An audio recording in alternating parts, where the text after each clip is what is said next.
రెడ్డిగా రాష్ట్రాల్లో అందుబాటులో ఉన్న అపారమైన ఖనిజ సంపదను సద్వినియోగం చేసుకొని ప్రభుత్వ ఆదాయాన్ని గణనీయంగా పెంచుకోవడంపై ముఖ్యమంత్రి చంద్రబాబు ప్రత్యేకంగా దృష్టి సారించారు. ఇందులో భాగంగా రాష్ట్ర వ్యాప్తంగా ఉన్న ఖనిజ నిక్షేపాలను గుర్తించేందుకు సమగ్రమైన మినరల్ మ్యాపింగ్ చేపట్టాలని అధికారులను ఆదేశించారు.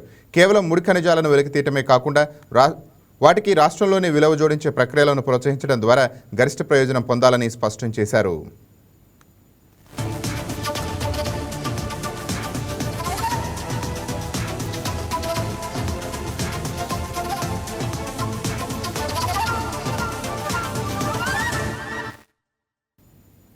సీఎం తన క్యాంపు కార్యాలయంలో గనుల శాఖపై నిర్వహించిన సమీక్షా సమావేశంలో పలు కీలక సూచనలు చేశారు.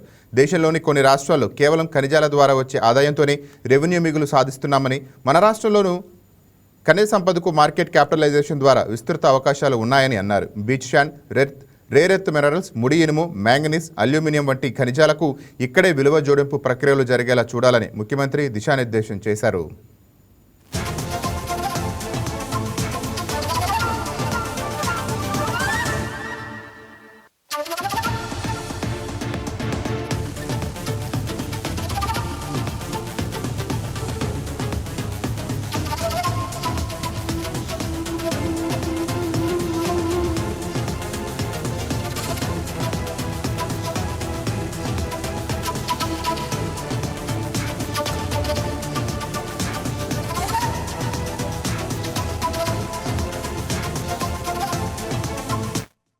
ఎలక్ట్రానిక్స్, మ్యాగ్నెట్, అణు ఇంధన వంటి వ్యూహాత్మక రంగాల్లో కీలకంగా ఉపయోగపడే అరుదైన భూ ఖనిజాలపై సీఎం ప్రత్యేకంగా ప్రస్తావించారు.